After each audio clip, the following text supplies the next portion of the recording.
मित्रों, क्या आपको पता है कि क्यों सभी मुस्लिम औरतें गुलाब जल और फिटकरी का इस्तेमाल करती हैं? इसके पीछे एक बहुत बड़ा राज छिपा हुआ है। इस प्रश्न का उत्तर जब कोई स्त्री जान लेती है तो उसके जीवन से सारी दुख तकलीफें दूर हो जाती हैं। मित्रों, इसके पीछे एक गॉड रहस्य है कि मुस्लिम औरतें गुलाब जल और फिटकरी का उपयोग क्यों करती हैं। मित्रों, आज के इस वीडियो में इस रहस्य से पर्दा उठने वाला है कि मुस्लिम औरतें गुलाब जल और फिटकरी का इस्तेमाल क्यों करती हैं। इसके पीछे के रहस्य को मैं एक कहानी के माध्यम से बताऊंगा। यह कहानी सभी स्त्रियों के लिए बहुत ही ज्ञानवर्धक है, जिसे स्वयं एक गुरु ने अपने शिष्य को बताया है, जो बहुत ही शिक्षाप्रद है। इसका लाभ सभी औरतें ले सकती हैं। यह कहानी समस्त स्त्रियों के लिए अत्यंत ही महत्वपूर्ण सीख प्रदान करने वाली है। मित्रों, यह बात उस समय की है जब भगवान श्री कृष्ण ने अर्जुन को उपदेश दिया था, और तभी भगवान श्री कृष्ण ने अर्जुन को स्वर्ग के और नर्क के साक्षात दर्शन भी करवाए थे। मित्रों, जब कुंती पुत्र अर्जुन नरक का भ्रमण करने के बाद जब वह स्वर्ग में पहुंचे, तब उन्हें वहां पर उपस्थित कई अप्सराएं देखने को मिली, जो देखने में बहुत ही सुंदर थीं। उनकी सुंदरता मन को मोह लेने वाली थी।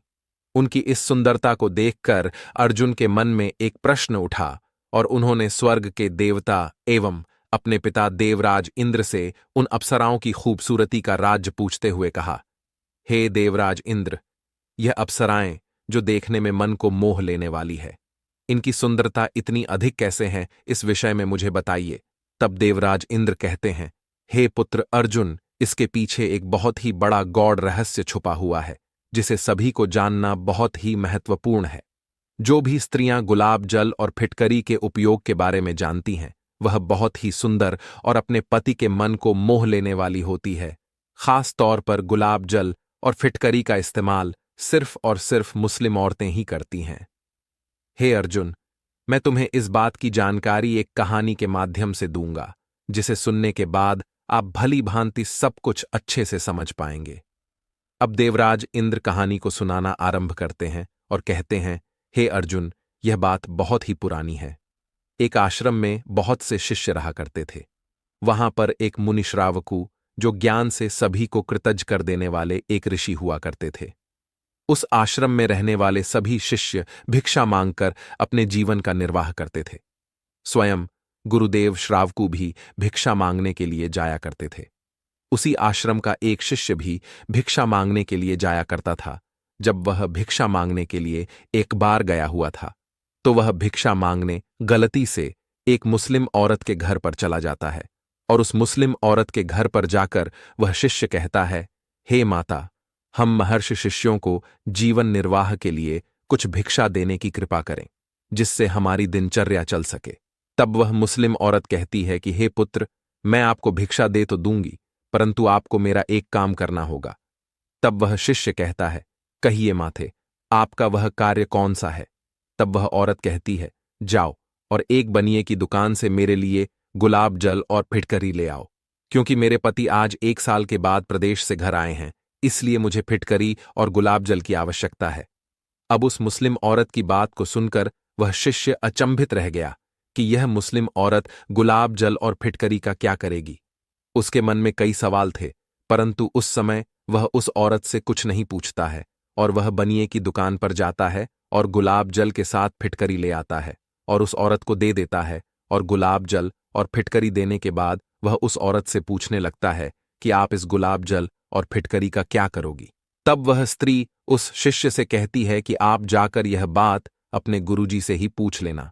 इतना कहकर वह औरत घर के भीतर चली जाती है और वह भिक्षा लेकर के आती है। अब वह स्त्री उस शिष्य को भिक्षा दे देती है।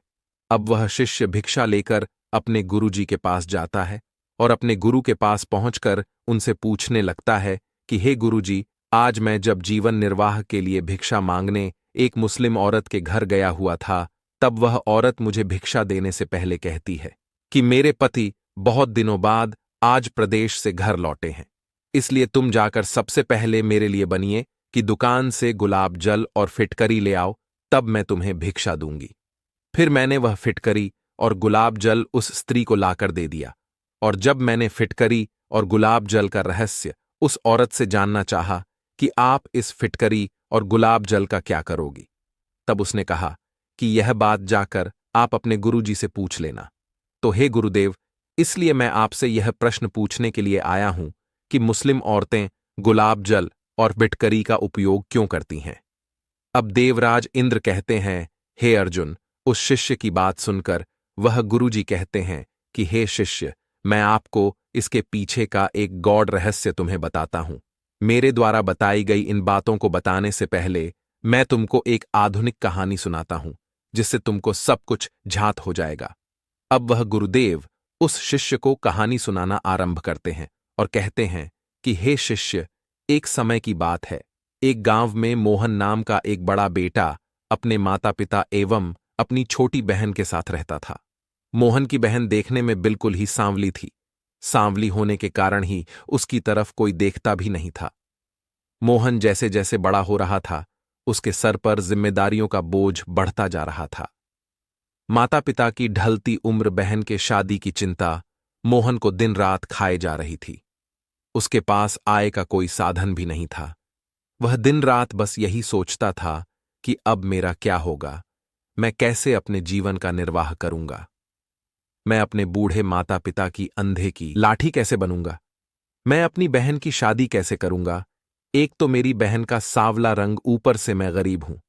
हमारी बहन से भला कौन शादी करेगा। इसी तरह से मोहन अब अपनी पढ़ाई पूरी कर चुका था। उसकी बहन भी अब अपनी पढ़ाई पूरी कर चुकी थी। पिताजी भी उन दोनों की पढ़ाई करवाने के बाद मोहन की और अपनी पुत्री की शादी की चिंता करने लगे थे। इस वजह से अब मोहन के पिता की हालत ठीक नहीं रहती थी। वह भी अब बीमार रहने लगे थे। मोहन की बूढ़ी मां मोहन के पिता की दिन रात सेवा करती रहती थी। मोहन से यह सब कुछ अब नहीं देखा जाता था। एक दिन वह अपने गांव के बाहर पीपल के वृक्ष के नीचे जाकर खड़ा हो गया और सोचने लगा कि मेरी जिंदगी कैसी है। ना तो मेरे पास रुपए पैसे हैं कि मैं अपने माता पिता की सेवा भी कर सकूं और घर पर रहकर अपने कामकाज को देखूं। मैं तो बाहर रहकर नौकरी भी नहीं कर सकता। अगर मैं बाहर जाकर नौकरी करूंगा तो मेरे बूढ़े मां बाप को यदि कुछ हो गया तो वह किसके सहारे जिएंगे।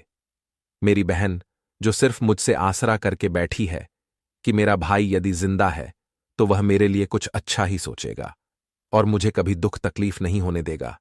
मैं उसके लिए क्या कर पाऊंगा, मेरे हाथ में कुछ भी नहीं है।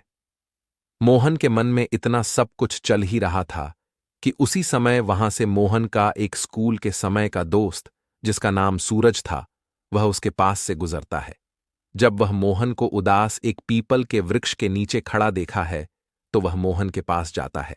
जब वह मोहन के पास पहुंचता है तब वह मोहन से कहता है, मोहन, मेरे दोस्त, तुम आज इतना परेशान क्यों लग रहे हो।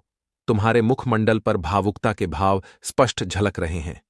क्या मैं तुम्हारी इस परेशानी का कारण जान सकता हूं। तब वह मोहन अपने मित्र सूरज से कहता है, हे मित्र सूरज, मैं अपने घर की जिम्मेदारियों को लेकर बहुत परेशान हूं। मेरे माता पिता अब बूढ़े हो चुके हैं। मेरे पिता की तबीयत अब ठीक नहीं रहती है और मेरी भी शादी नहीं हो रही है। भला मुझ नाकारे को कौन बदनसीब बाप अपनी लड़की देगा। और मेरी बहन भी, जो कि सांवली है, मैंने उसके लिए भी रिश्ते की बात की है, लेकिन उसकी सांवली सूरत की वजह से हम जहां भी अपनी बहन का रिश्ता लेकर जाते हैं वहां से मना कर दिया जाता है। ना तो हमारे पास उतना पैसा है और ना ही मैं अपनी बहन का सांवला रंग ठीक कर सकता हूं। अगर मैं शहर नौकरी करने के लिए जाता हूं तो मेरे बूढ़े माँ बाप को मेरी जरूरत पड़ेगी। तो मैं क्या करूंगा, मैं इतनी जल्दी उनके पास आ भी नहीं पाऊंगा। इसीलिए मैं उनसे दूर भी नहीं जाना चाहता और मैं इसी बात को लेकर बहुत परेशान हूं। तब सूरज कहता है, अरे भाई मोहन, बस इतनी सी बात को लेकर तुम इतना चिंतित हो। चलो, मैं तुम्हारी इस परेशानी को दूर कर देता हूं। मैं जहां पर काम करता हूं वह जगह पास में ही है, तुमको दूर भी नहीं जाना पड़ेगा। वहां पर काम करके तुम भी मेरी तरह पैसे कमा पाओगे। मेरी तनख्वाह महीने की 25,000 रुपए है। मैं तुमको भी 25,000 में नौकरी दिलवा सकता हूं। अगर तुम सहमत हो तो मैं अपने मालिक से बात करके तुम्हारी नौकरी वहां पर लगवाने की व्यवस्था करता हूं। मोहन अब सूरज की बात सुनने के बाद नौकरी करने के लिए मान जाता है और इतना कह के वहां से चला जाता है। अगले दिन जब सूरज मोहन के पास उसके घर पर आता है और वह मोहन से कहता है कि मोहन, तुम्हारी नौकरी पक्की हो गई है। तुम्हें एक मुस्लिम औरत के घर पर काम करना है। तुम्हें ज्यादा कहीं घूमने भी नहीं जाना है। बस घर पर रहकर ही मालकिन जो काम तुमसे करने को कहें तुम्हें बस वही कार्य करना है। बाकी घर की देख रेख और मालकिन के कहे अनुसार ही तुमको चलना है।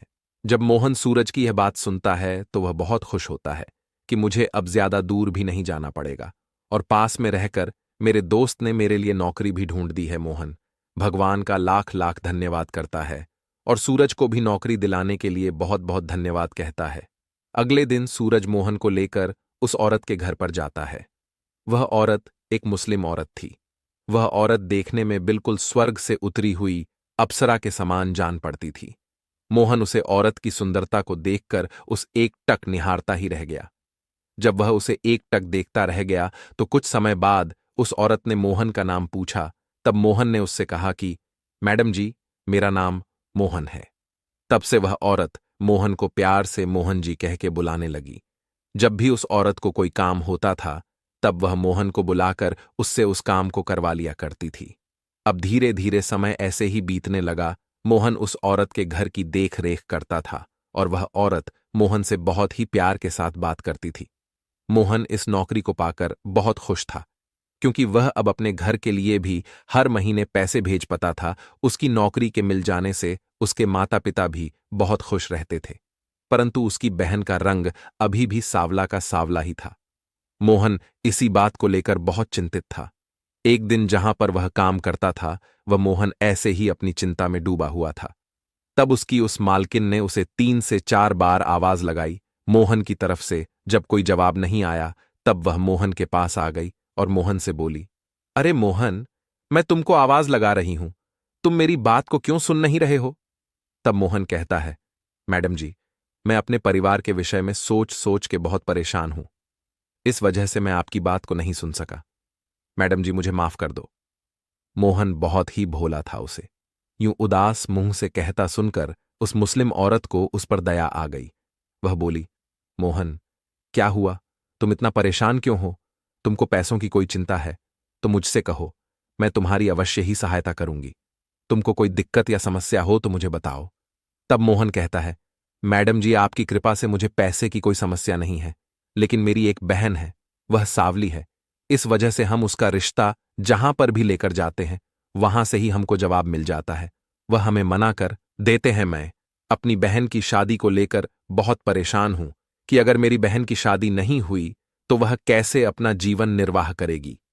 एक पिता के घर में तो एक पुत्री का जीवन निर्वाह नहीं हो सकता है ना। सभी मुझे ताना देने लगेंगे कि एक जवान बहन को घर में बिठा रखा है।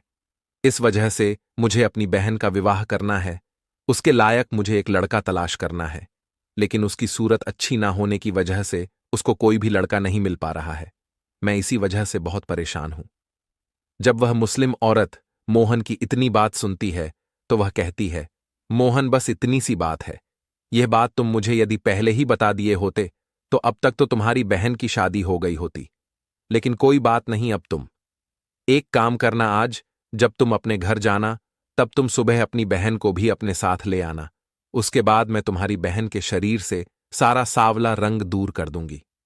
अब वह मुस्लिम औरत इतनी बात कह के वहां से चली जाती है और जब वह वहां से चली जाती है, जब मोहन समय पे अपना काम खत्म करके अपने घर पे आता है तो घर पे पहुंचने के बाद वह अपनी बहन से कहता है, बहन, तुमको कल मेरे साथ चलना पड़ेगा, मेरी मालकिन ने तुमको बुलाया है। जब अगले दिन सुबह होती है तो मोहन अपनी बहन को लेकर अपनी मालकिन के घर पे जाता है। जब वह मुस्लिम औरत मोहन के साथ में उसकी बहन के रूप को देखती है तो वह सोचने लगती है, मोहन ने अपने बहन के विषय में जो भी बताया था उसकी बहन तो उससे ज्यादा सावली है, लेकिन कोई बात नहीं है, अब मुझे इसके सावलेपन का इलाज करना ही पड़ेगा। अब वह मुस्लिम औरत मोहन से कहती है, मोहन, तुम्हारी बहन तो कितनी प्यारी है, तुम एक काम करो, जरा मेरे लिए एक बनिए की दुकान से थोड़ा सा गुलाबजल और थोड़ी सी फिटकरी ला दो। मालकिन, मुझे आपके यहां पे काम करते हुए 5 महीने हो गए हैं, आज पहली बार आपने मुझसे ये चीज मांगी है। तब वह मोहन की मालकिन कहती है, अरे प्यारे मोहन जी, आज से पहले मेरे पास वो सब कुछ था और जब भी मैं बाहर जाती थी तो मैं ये सब चीज खरीद लाती थी, इसलिए ही तुमको पता नहीं है। जब मोहन अपनी मालकिन की इतनी बात सुनता है तो वह चुपचाप अपनी मालकिन को गुलाबजल और फिटकरी लाकर दे देता है।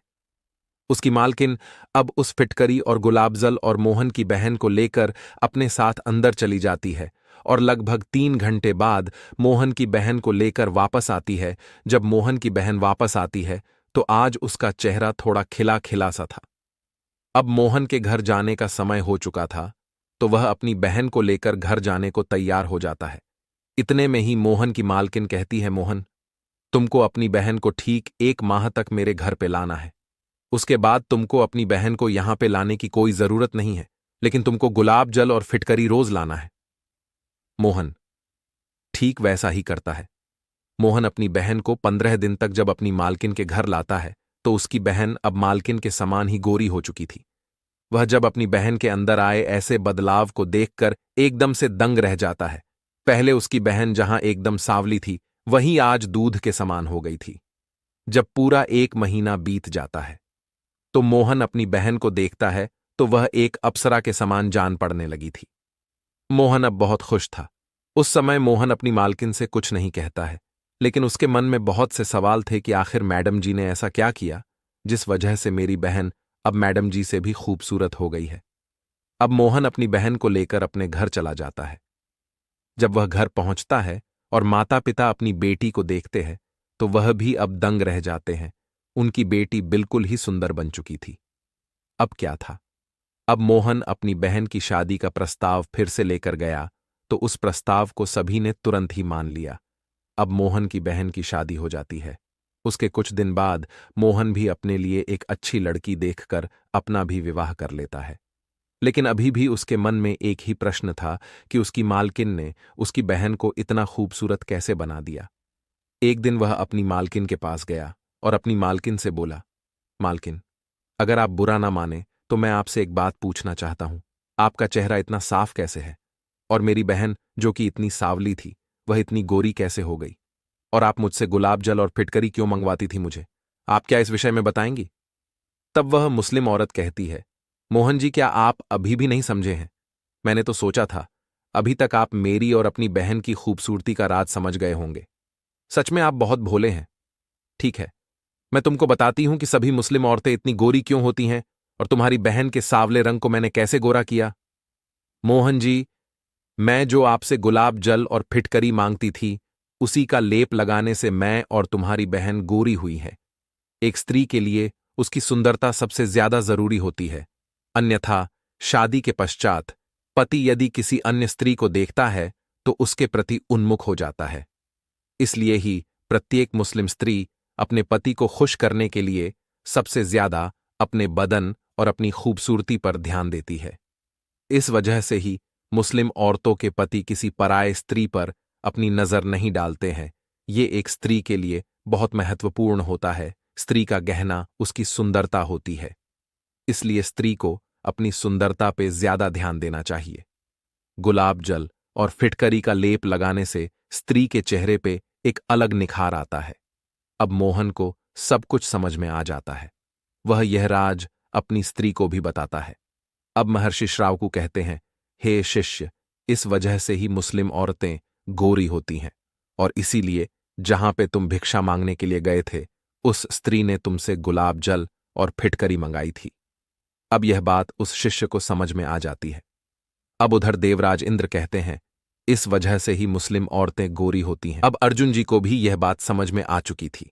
मित्रों, आशा करते हैं अब तो आपको भी यह बात समझ में आ गई होगी कि आखिर मुस्लिम औरतें गुलाब जल और फिटकरी का उपयोग क्यों करती हैं। मित्रों, आशा करते हैं कि आपको वीडियो पसंद आया होगा। अगर आपको वीडियो पसंद आया है तो इस वीडियो को लाइक अवश्य करें, साथ ही इस चैनल को सब्सक्राइब भी करें और इस वीडियो को ज्यादा से ज्यादा लोगों में शेयर करें ताकि उनको भी इस विषय की जानकारी हो सके, वह भी इस विषय में सब कुछ जान सके। बाकी मित्रों, आप सभी का वीडियो को यहां तक देखने के लिए